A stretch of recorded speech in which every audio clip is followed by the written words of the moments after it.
record from my side and let me share the screen. Right, okay. So yes, you are correct. Okay, you have to run select at version. So it will tell you whether your SQL server is patched or not. So you can also identify with this build number. Okay, so just check here. If you see here in this table, okay, if you install your SQL Server 2012, you will get this build number 11.0.2100.60. First time once you install your SQL Server 2012 for RTM copy, you will get this build number 11.0.2100.60. Okay, if you patch your 2012 with SP1, major version, minor version won't be changed, guys. Here, see here, 11.0 will be common. 11.0, 11.0, 11.0. Major version and minor version won't change in the patching. Only the actual build number, the third number, is going to change. If you patch your SQL Server 2012 with SP1, this 2100 will be changed to 3000, 60 will be changed to 0.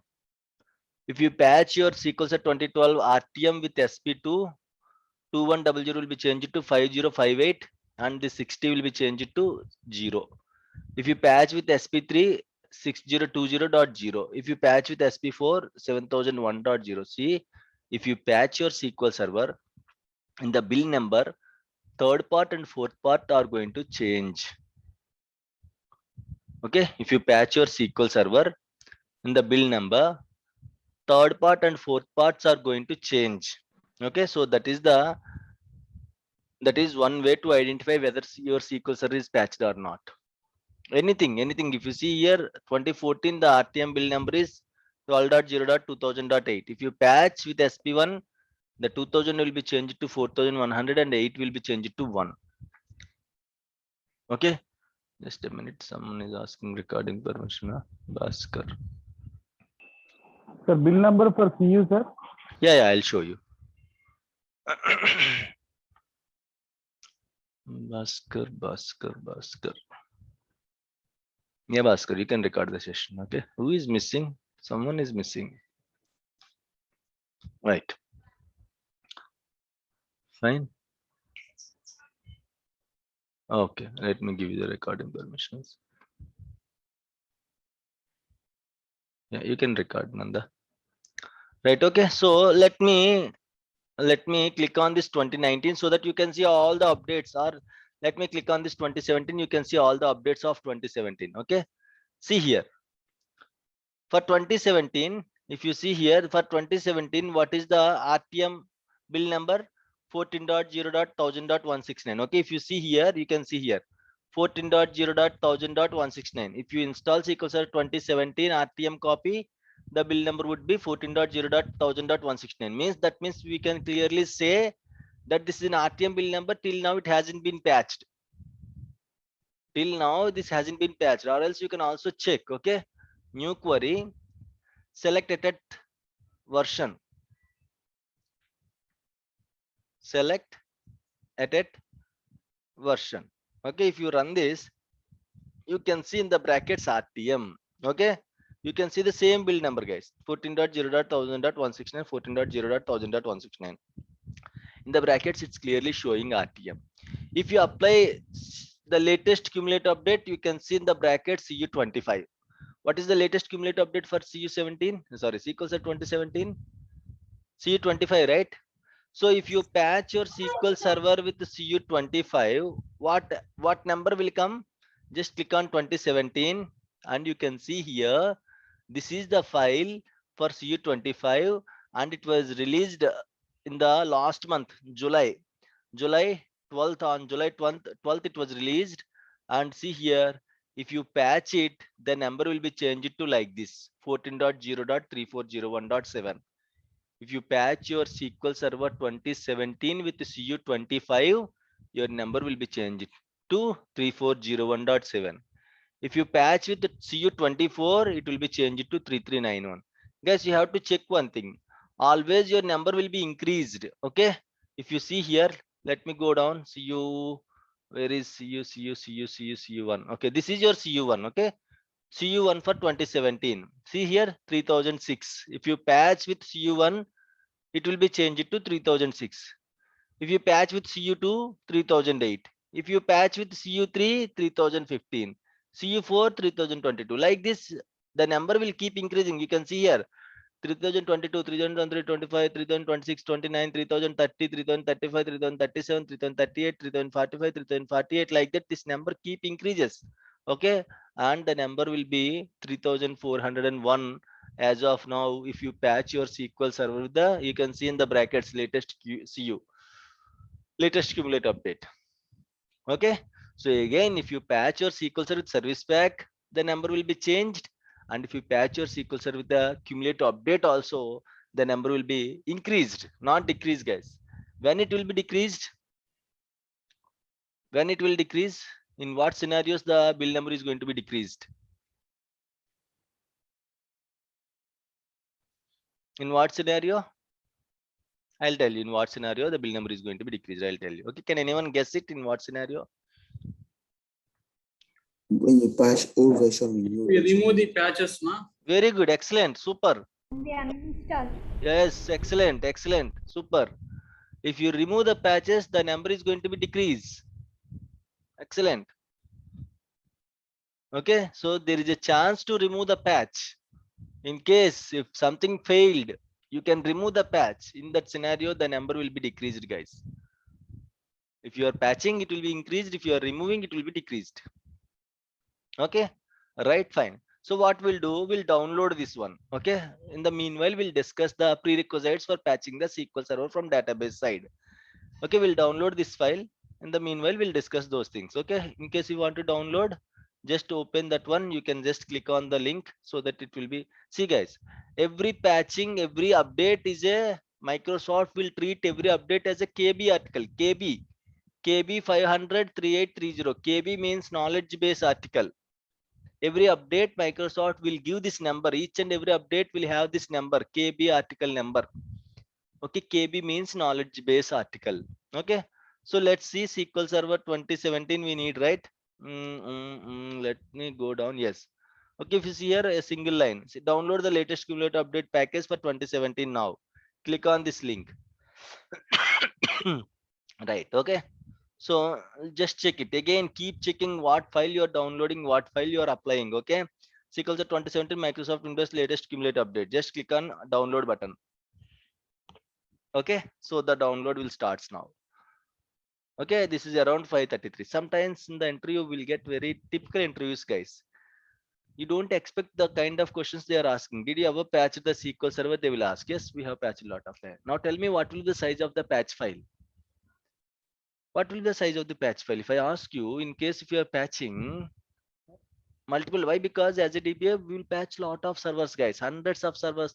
In case if your environment is big, we'll patch every year. Okay, hundreds of servers we are going to patch it. So it's a common that we are going to see the size of the service pack file or cumulative update file. They will ask you sometimes. Typical interviews will ask, not every interviewer. Some typical interviewers will ask you, what is the size of the patch file? What is your answer? Don't know how much we have to tell. Okay, usually any service pack or cumulative update, the file would be less than 1 GB, guys. Okay, 1024 MB. Any patch file. Mostly service packs will be like around 800 to 1024 MB, means 800 MB to 1 GB mostly. Cumulative updates will be 500 to 600 MB. 500 to, so in case if you get this kind of question, so don't worry, just tell them 500. Your to voice 600. is breaking, sir. Okay, now is it fine? Now is it clear? Yeah, clear only, sir. Yes, sir. Okay, that's fine, thank you. Right, okay. So sometimes in case if you are getting this kind of typical questions, what is the size of the service pack or what is the size of the cumulative update, you can tell less than 20,024 MB, means less than 1 GB. Okay, if they are asking what is the size of the cumulative update, and our cumulative update size, file size would be almost from 500 MB to 600 MB. The one which we are downloading now is around 533 MB. Okay, so always your cumulative update size would be 500 to 600 MB. Your service packs files will be 800 MB to 1 GB. Okay, so don't tell the 5 GB, 10 GB, 20 GB and all, the file size would be less than 1 GB only. Any update, either SQL Server Service Pack or cumulative update, the update size file would be less than 1 GB. So you can sometimes, I'm not saying every time you will get this question, but sometimes you are going to get this kind of questions. Okay, right? Fine. How much it was downloaded? Let me check. Yeah, it was downloaded by 466. Okay, let it download. Okay, then we'll copy the file and then we'll start discussing the patching precautions. Patching precautions are very important, guys. You have to, okay, take care of the server before patching and after patching also. So we'll discuss what kind of things we have to check before and after patching, pre-checks and post-checks of patching. Okay, so it was downloaded. Let me open the then go to the show in folder. This is my downloads. What you can do, copy it, right click, copy. As you are connected remotely, go to your, okay, server, right click on the just paste on the desktop. Okay, you can paste it on the desktop. Right, fine. Let it paste. Okay, once it was completely copied, then we'll patch the SQL Server. Where is my class notes? Yes. Okay, so there are some precautions that you have to take before and after patching, guys. Very important precautions are there. Okay, let me go to that patch concept. Patch. Yeah, precautions before and after patching. These are the 10 important checks. Okay, you have to be considered before and after patching, right? So before patching, it's always good to restart your Windows machine. Okay, not SQL Server. Before patching a SQL Server, it's always good to patch Windows machine. Sorry, I'm sorry. It's always good to restart the Windows machine. Okay, you can restart from your side. 99% you will have permissions. So how to restart it? Simply go to the server. Okay, if you connected to the server, click on this power button. You will have an option called restart. Select this restart button. Check any planned option. Usually you are patching the server, right? So maintenance planned, application maintenance planned, this is the reason you have to choose. No problem, you can choose any reason, it will restart. But sometimes, okay, it's not good to choose any unplanned reasons and all. As we are upgrading the upgrading the application, so you can choose application maintenance, and we are doing in a planned activity, right? So planned, don't choose any unplanned activities and all. So just click OK, then automatically server will be rebooted. Fine. So before and after patching, you have to restart the Windows server. That is one check. Why? Because during patching we will have some pre-checks that will run by the patching window. In that patching window, restart computer check will be there. Sometimes Windows people will install lot of things, but they don't restart the server. They will postpone the restart. So in such case, if the server needs restart, okay, the pre-check would be failed for the SQL server's patching. In such case, if the pre-check is failed, you cannot proceed. So always it's better to restart the Windows machine, Windows server, before patching your SQL server. As we already took the downtime, imagine you just scheduled a downtime now at 8 o'clock to 10 o'clock, Sunday night 8 to 10 o'clock, you have an approval. Of course you have an approval, right? Your change is approved by the cab people, so you can happily restart the server from 8 to 10. How many times you want, you can restart that many times. Why? Because yes, this is a planned activity. We have already informed to customers 8 to 10 the servers will be down, so you can happily upgrade. See, sometimes you will get a messages from the banks, okay, don't open net banking on Sunday night 10 to 12 o'clock, our servers will be upgraded. Okay, or else sometimes you'll get a message like don't print the passbook, bank servers will be upgraded today night 12 to 12 to 2 o'clock, something like that. Okay, you will get an SMS from your banks, right? That is called planned activity. Okay, servers will be upgraded on Saturday or Sunday and all. Sometimes might be you have an experience of these kind of messages and all. Servers are upgrading, don't open the application.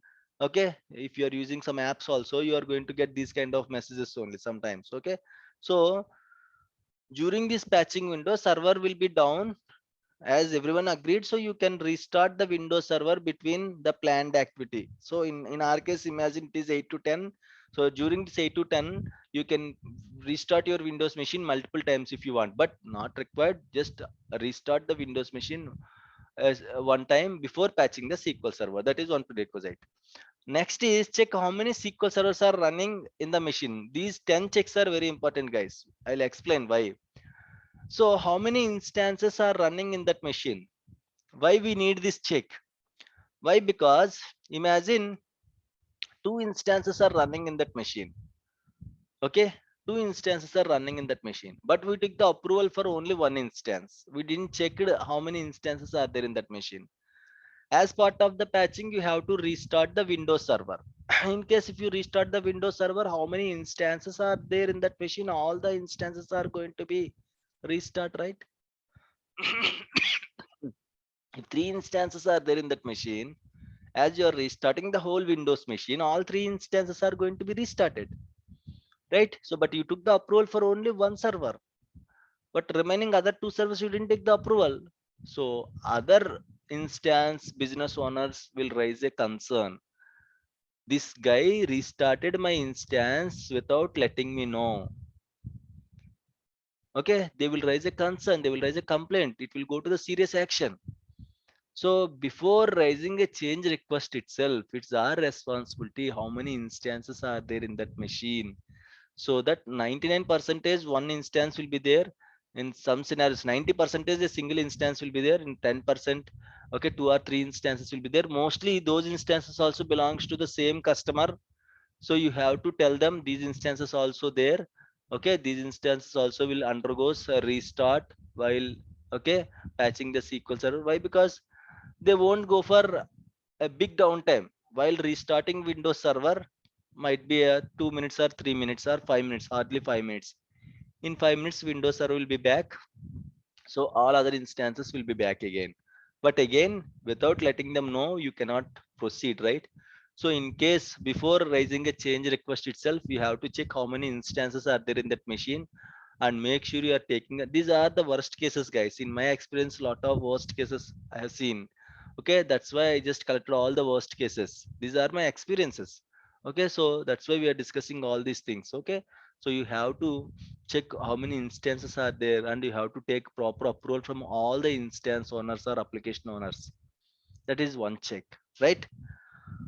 How many services are up and running, right? So how to check this, how many services are up and running? You can check from the configuration manager. Okay, go to configuration manager.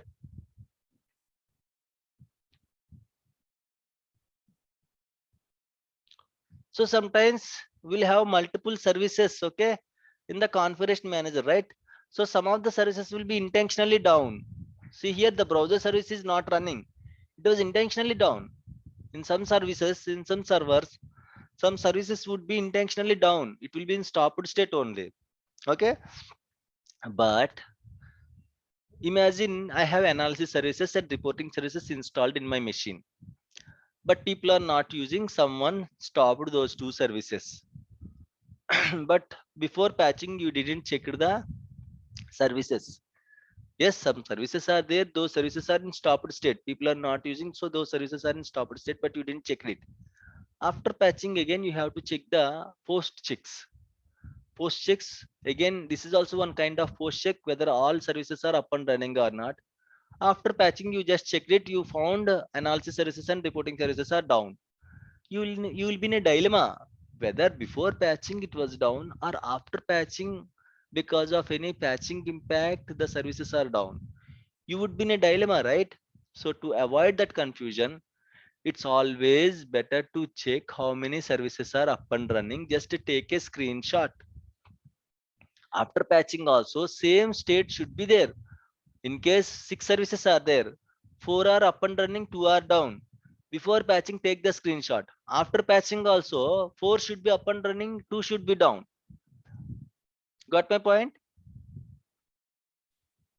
How many services are up and running before patching? The same services should be up and running after patching also. So don't check post patching. You will get in a dilemma. Before patching only, you have to check how many are up and running, how many are down, so that after patching also, okay, so you confirmed, okay, these services are down before patching itself, so no need to worry about it. take a screenshot. Why? Because after patching, we'll ask user to check and verify everything is looking good or not. He will also check the services.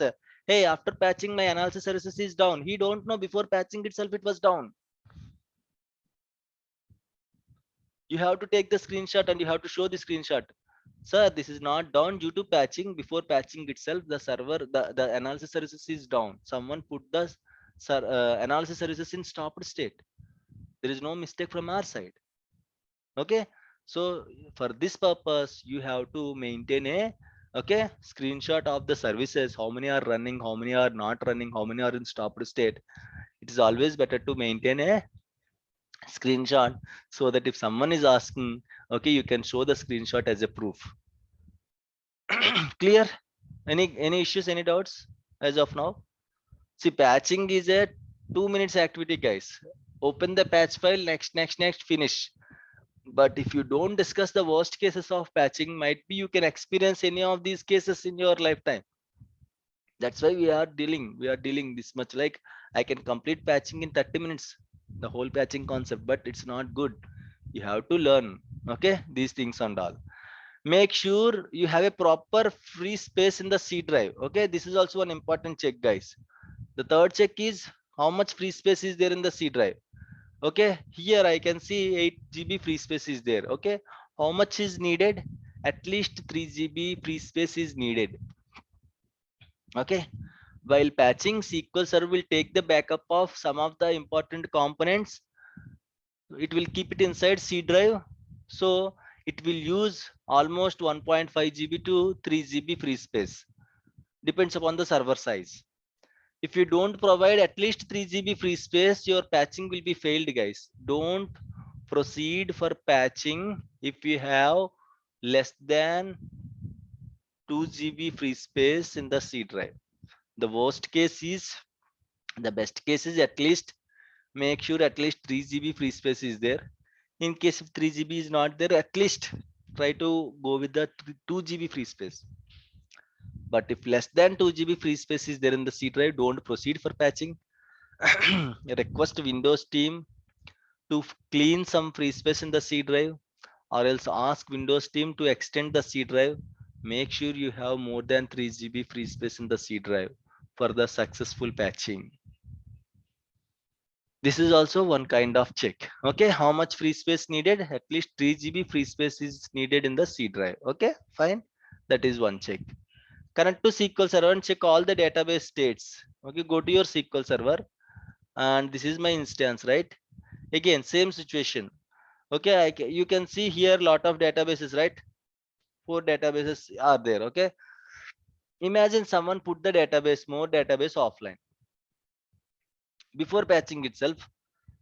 Okay, before patching itself, someone put this more database offline, but you didn't check the more database is offline.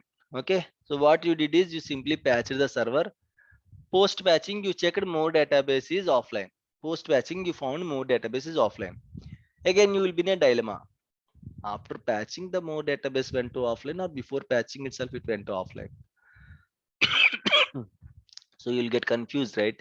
So again, so what you can do is always maintain a list how many databases are online and how many databases are offline. Some databases will be offline, some databases will be what we can say recovery pending state, some databases will be restoring state. So lot of states will be there, right? Just take the screenshot, what and all are online, what and all are restoring state, what and all are offline. I'm not saying for every instance you will get this kind of scenarios. Worst cases, we are discussing all the worst cases, guys. Okay, right? So more is offline before patching itself. Again, after patching, we'll ask the customer to verify whether everything is looking good or not. He will also log into management studio. He will also connect to the SQL server, and he will check, okay, more data. Earlier he don't realize, but after patching he will check, he will keenly observe each and everything. He found more databases offline. Oh my god, more databases offline due to patching. He will write an email like that only. You have to respond quickly. No, not because of patching, it was offline. It was offline before itself. You can see the screenshot. If you are confident, then no issues. Otherwise, if you are also in dilemma, then it will be difficult to explain the situation to the customer, right?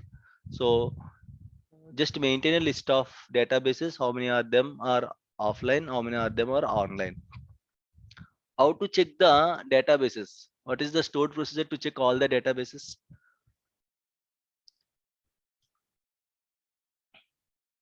What stored procedure we are going to use to see all the databases, database IDs, when it was created, what is the state of the Help plus database? more help TV. Very good. What is the select query to check it? Select star Mm-hmm. from Mm-hmm. database. Very good. Select star from sys.databases. Okay, very good. Excellent. Right. Fine. So you have to check these things before patching. Right. Okay. Next case is check SQL instance name and make sure object explorer name and query results are same. Let me explain this one. Okay. How to find the server name in the SQL server? What is the query to find the server name?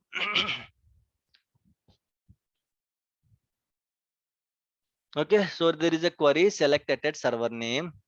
Okay. Select at server name. So if you run this query, this is the server name, right? Win4154i5. Okay. You can see the output here. This output and this name should match each other. Win4i5 NB38 DRHO. Win4i5 NB38 DRHO. Okay. This is your server name. Sometimes, yes, there are some scenarios. This name and this name will be different. It can't be.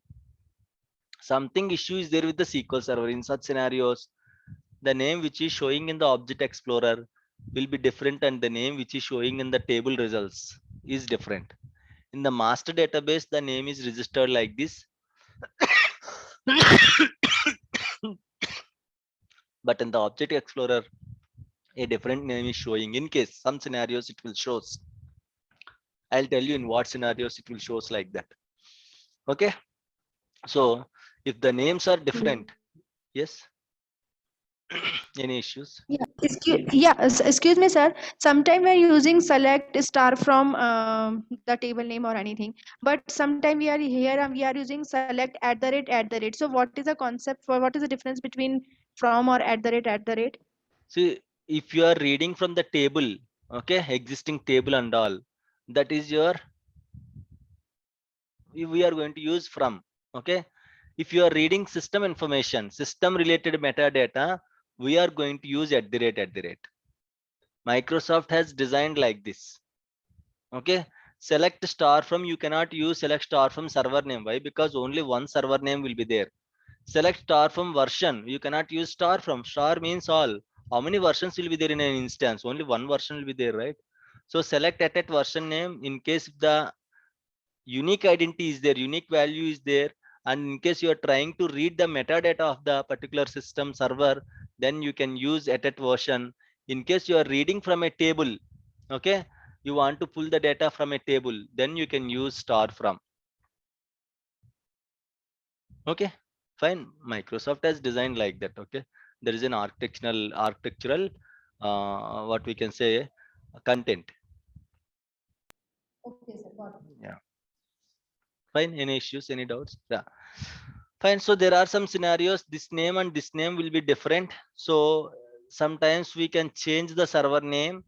Okay, so if you don't perform that activity properly, so here it will show different name, in the master database it will show different name. In such scenarios your patching will be failed. Okay, so I'll tell you how to change the server name and all. Okay, I'll show you why it will show different name here, why it will show a different name here. There you can understand. But before patching, make sure here in the object explorer and in the master database table results, make sure both names are same. If they are not same, fix the issue first, then only try to patch the SQL server. I'll tell you how to fix the issue. Okay, while changing the server name, I'll show you that one. Okay, right, fine. This is one more case. And check the build numbers as well. Same thing.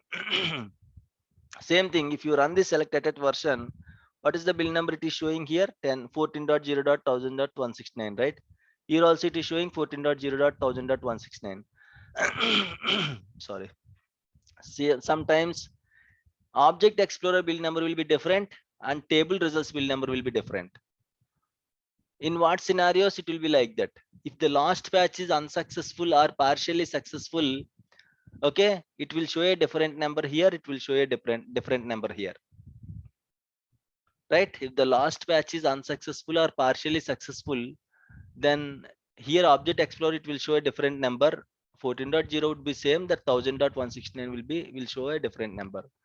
Okay, so here you can see a different number, which is not good. Your patching will be failed in such scenarios. Make sure you fix that issue. How to fix that issue? The simple solution is you have to remove the last patch and again you have to reinstall the new patch. Okay, you have to remove the last patch completely and again you have to freshly reinstall the new patch. That will fix the issue. Okay, that is also one more case. Yes. Sir, Yeah, tell me. yeah, for all these cases, like the database is on offline, if patching is completed, like this is the issue, right? Yes. In that case, what we have to do? Like we should uninstall the patching or? See, database is offline. Why you are going to uninstall the patching? For database is Hmm. offline. I'm not saying for database is offline, right? I'm saying this one. If No, build not number, for this one. I'm asking. huh, In any of these scenarios where something gone wrong, hmm. what is the next step we have to take? If something gone wrong, that is the only option we have. We have to remove the patch and again we have to reinstall it. Oh, okay. Okay, if something gone wrong, then you have to remove the patch completely and something went wrong, okay, during the patching. So again you have to go for all the pre-checks and again you have to patch it properly. That's why we'll have 2 hours or 3 hours downtime. Okay, if something went wrong, you will have a time to reinstall it, uninstall it and reinstall it. Okay. Okay, if still something wrong, again you are facing the same issue, then you have to elevate this issue to your team lead or manager. They are going to fix it. If you can fix it, if you are good in DBA, okay, if you know everything, then you can try to fix it. If not, involve any of your team member, team lead or manager, they are going to help you out. Okay, Okay, sir. yeah, right. So sometimes this bill number and this number will be different, so you have to make sure the both numbers are same, then only proceed for patching. Okay, right. Okay, let me discuss other. Okay, reboot the server once. Yes, before patching we have to reboot the Windows server. Take the backup of all the databases. This is not possible, but I just mentioned sometimes in the interview they will ask you. Sometimes if you are patching old servers, it's better to take a databases backups. Why? Because if something went wrong, we should have backups, right, for the databases, so that we can, sometimes if you patch it, very worst cases, very worst cases, the database server won't start. After patching, database server won't start. Now how you are going to fix the issue? You will try from your end how much best you can do, you can do it to bring the database, to bring the server online. But still if it's not starting due to some issues, at least you will have database backups, so that you can restore the same backups in other server and you can save the data. Okay, but technically it's not possible. Why? Because patching activity is a regular activity in the organization. Every time before patching, if you want to take the backup, means we should have a lot of storage, we should have a lot of time. Why? Because imagine I have 10 databases, very big databases. To initiate the backup itself, it will take 4 hours, 5 hours, 6 hours window.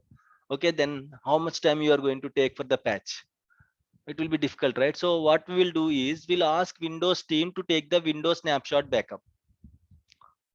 They will take the whole system backup, guys, the whole server backup, which may take approximately 20 to 30 minutes. In 20 to 30 minutes itself, this step, especially this step, you have to be very careful while patching the old servers. If you are patching a Windows, sorry, SQL Server 2005, 2008, if you are patching very old servers, we'll get lot of issues. Okay, sometimes things won't work as expected. So for that situation, those kind of situations, what we have to do, before patching itself, you have to request Windows team to take the VM snapshot backup, so that they will take the whole server backup, Windows server backup. If something went wrong, they can restart, they can restore the whole server immediately. And also it don't take much time. Hardly it will take 20 to 30 minutes to take the whole server backup, Windows machine backup. If something went wrong, they are going to help us to restore the machine to its previous state. Okay, so again, not for every server, for old servers, make sure you are taking Windows people help. The final check is check whether the machine is a physical machine or virtual machine. You have to be very careful, guys, again with this one. How to check whether a machine is a physical machine or virtual machine?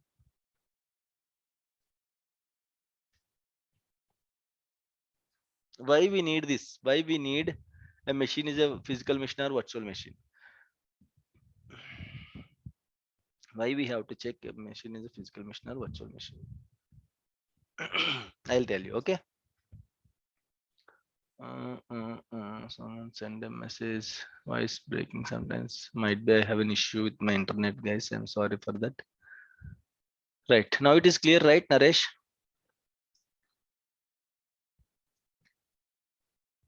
Fine. Okay, so sometimes you have to check a machine is a physical machine or virtual machine. You can check it using system information. Okay, just hit the Windows button, type system information.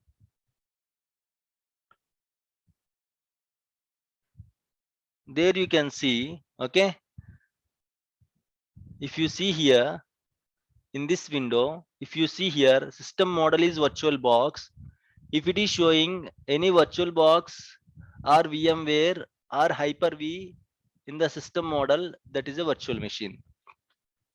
If it is showing Dell, Lenovo, HP, okay, whatever vendor names are there, machine vendors will be there, right? HP machines, HP servers, Dell servers will be there, Lenovo servers will be there.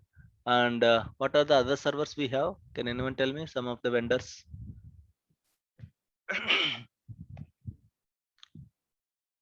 So if you Toshiba, very good, Toshiba. Okay, so if you can see a vendor names here under system model, okay, that is a physical machine. If you see VirtualBox, VMware, Hyper-V, these kind of virtualization technology software names, that is a virtual machine. Okay, let me reopen the session. It is showing less than 1 minute. Please join immediately with the same link.